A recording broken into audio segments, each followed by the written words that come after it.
Hello दोस्तों, B pharmacy 6 semester वालों का फार्माकोलॉजी थर्ड का हम लोगों ने यूनिट थर्ड स्टार्ट कर दिया है। और यूनिट थर्ड में हम लोगों ने 3 से 4 पार्ट या फिर 5 पार्ट में हम लोगों ने एंटी मलेरियल ड्रग तक टोटल पढ़ के कंप्लीट कर लिया है। इसमें यूनिट 3 में आप लोगों का बस ये लास्ट एक चैप्टर बचा था, जो कि है anti amoebic agent. Anti amoebic agent क्या होते हैं, इनके क्लासिफिकेशन क्या होते हैं, इनमें कौन कौन से ड्रग इन्वॉल्व होते हैं, सभी के बारे में टोटल आज के लेक्चर में पढ़ करके और यूनिट 3 आपका टोटल इस लेक्चर में हो जाएगा कंप्लीट। उसके बाद बहुत जल्द हम लोगों ने स्टार्ट कर देना है यूनिट 4। और हाँ, आप लोग को एक बात और बता देना चाहता हूँ कि आप लोगों को यूनिट 3 का भी नोट्स और जो यूनिट 1, 2 का डाल दिया हूँ अपने टेलीग्राम ग्रुप में। अगर आप लोग नहीं पाए हैं तो डिस्क्रिप्शन बॉक्स में टेलीग्राम ग्रुप का लिंक दिया गया है, वहाँ से ज्वाइन कर लीजिए। अगर आप लोग वहाँ से ज्वाइन नहीं हो पा रहे हैं तो सीधा सीधा जाइए टेलीग्राम में, वहाँ पर सर्च करिए सपोर्टिंग ऑफ फार्मेसी, वहाँ से ज्वाइन होकर के सभी नोट्स का हैंडराइटिंग PDF ले लीजिए। तो चलिए दोस्तों, स्टार्ट करते हैं। मेरा नाम है अंकित कुमार चतुर्वेदी और आप लोग का स्वागत है आप सभी के अपने चैनल सपोर्टिंग ऑफ फार्मेसी में। तो चलिए स्टार्ट करते हैं। हेडिंग डालते हैं एंटी एमोबिक एजेंट। हेडिंग क्या डालेंगे? Anti amoebic agent. Anti amoebic agent को एंटी प्रोटोजुअल एजेंट भी कहा जाता है। तो सबसे पहला पॉइंट अगर आप लोग लिखना चाहते हैं तो ये लिख सकते हैं, एंटी एमोबिक ड्रग या फिर anti amoebic agent is also known as anti protozoal agent. Anti मतलब क्या होता है, उसके अपोजिट। एमोबिक मतलब होता है एमीबा। ठीक, तो यही है एंटी एमोबिक ड्रग के बारे में। अब एंटी प्रोटोजुअल कहिए या फिर एंटी प्रोटोजुअल कहिए या फिर एंटी एमोबिक कहिए, दोनों का मतलब क्या होता है? सेम होता है। ठीक, तो क्या लिखेंगे? एंटी प्रोटोजुअल एजेंट या फिर anti amoebic agent are those agent which are use in the treatment of protozoa infection या फिर एमीबा इन्फेक्शन। ठीक, amoebic infection caused by protozoa. ठीक, इसके बाद क्या लिखेंगे? ये बहुत ही आसान डिफिनीशन है, एग्जामिनेशन में 2 नंबर में पूछ लेता है। ठीक, प्रोटोजुआ क्या होता है? प्रोटोजुआ के बारे में आप लोग पढ़ा हुआ है। तो देखिए, प्रोटोजुआ एक ऐसे ऑर्गेनिज्म होते हैं जो कि बिलोंग करते हैं किंगडम ऑफ प्रोटोजुआ, जो कि इंक्लूड होते हैं ऑर्गेनिज्म लाइक हमारा होता है एंट एमोबो हिस्टिलिट का, प्लाज्मोडियम हो गए, ग्रेडिया हो गए, लैमिसिया हो गए, एटीसी। ठीक, एंड प्रोटोजुआ का क्लासिफाई किया गया है यूनिसेलुलर एनिमल में। एंड प्रोटोजुआ जो कॉमनली डिवाइडेड होते हैं इनटू सेवरल सब ग्रुप में। कौन कौन से ग्रुप हैं हमारे? हो गए फ्लैजेटस या फिर उसको बोलते हैं मैस्ट्रिगोप्रा। इसके एग्जाम्पल हो गए ग्रेडिया, लैम्बिया और एम्बेबिया। ठीक, एमोबिया, इनके यहाँ पे एग्जाम्पल दिए गए हैं। इसको अगर आप लोग पढ़ने चाहते हैं, इनके एग्जाम्पल होते हैं, देखिए एंट एमीबा हिस्टोलिट का। ठीक, स्पोरोजोन्स हो गया, स्पोरोजुआ हो गया, इनमें हमारे आते हैं parasite, spore producing sales. Example इनके होते हैं प्लाज्मोडियम, नॉलेज। ठीक, ये सब इनके बारे में 2-3 इसके सब सेवरल ग्रुप हैं जो कि क्या होते हैं, इनमें डिवाइड होते हैं कॉमनली। ठीक, अब हम लोग बात करने जा रहे हैं क्लासिफिकेशन। क्लासिफिकेशन इनके क्या क्या होते हैं? क्लासिफिकेशन थोड़े से इंपॉर्टेंट होते हैं, क्लासिफिकेशन आप लोग को जानना जरूरी है। तो हेडिंग डालेंगे एंटी प्रोटोजुअल एजेंट। तो it is basically classified into following types. कौन कौन सा होता है? एंटी मलेरियल एजेंट, एम्बेबिस एजेंट, और क्या होता है? साइप्टोस्पोरिडियम एंड न्यूमोसाइटोसिस एंड टॉक्सोप्लाज्मोसिस एजेंट। ठीक, अब इनमें कौन कौन से ड्रग इन्वॉल्व होते हैं, उन सभी ड्रग के बारे में जानना, नाम इनका जानना जरूरी होता है। फार्माकोलॉजी में सबसे पहले सभी का नाम जानना जरूरी होता है। इनके स्ट्रक्चर बनाने के लिए ज़्यादातर आप लोगों को उसमें पूछा जाएगा मेडिसिनल केमिस्ट्री में। ठीक, लेकिन इनमें सभी ड्रग्स के नेम जानना जरूरी होता है। जैसे एंटी मलेरियल एजेंट में हमारे कौन कौन से इन्वॉल्व होते हैं ड्रग?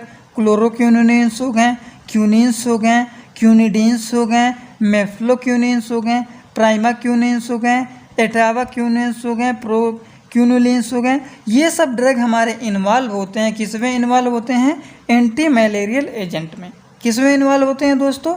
एंटी मलेरियल एजेंट में ये सब ड्रग इन्वॉल्व होते हैं। अब एग्जामिनेशन में पूछ लेता है, write the drug example of anti malarial agent.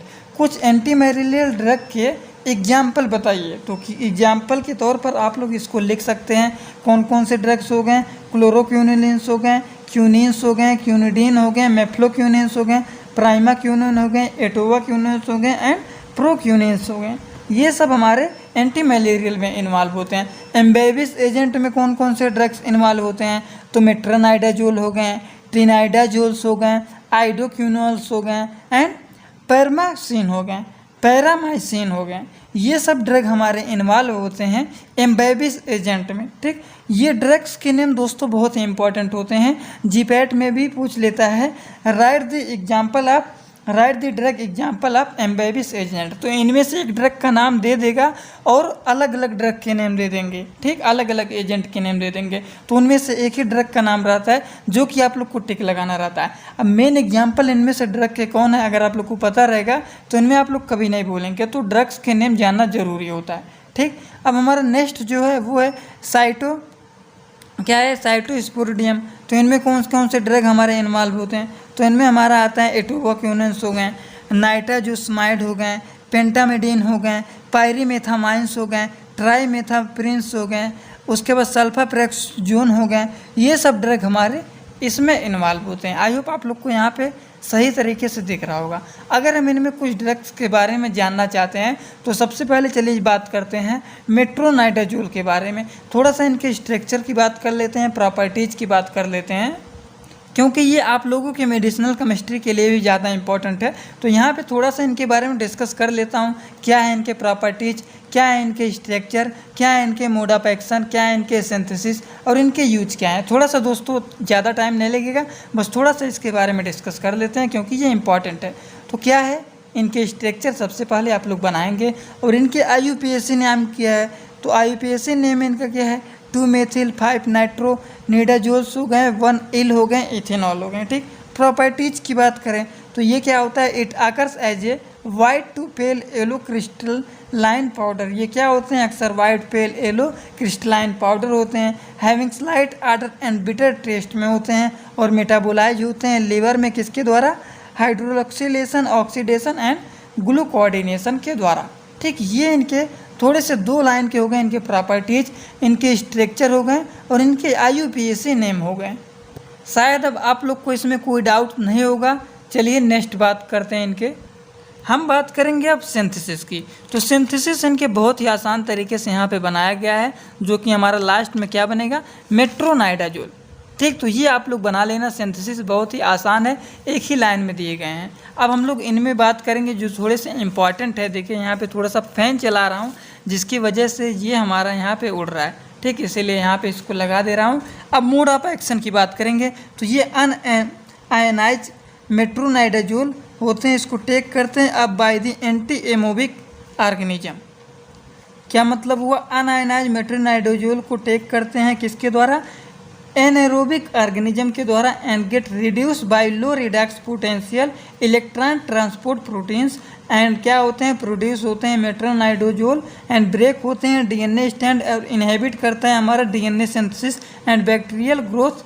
क्या हो जाता है, बैक्टीरियल सेल का क्या होने लगता है, ग्रोथ होने लगता है। यूजेज की बात करें अगर इनके, तो इनके यूज क्या होते हैं, it is use anti infective and anti protozoal agent and anti amoebic agent में भी ये सब यूज किए जाते हैं। ठीक, and it is use in the treatment of intestinal and axis trichomoniasis and amoebiasis. ठीक, and it is also use in the treatment of symptomatic and trichomoniasis. इन सभी में ये यूज किए जाते हैं।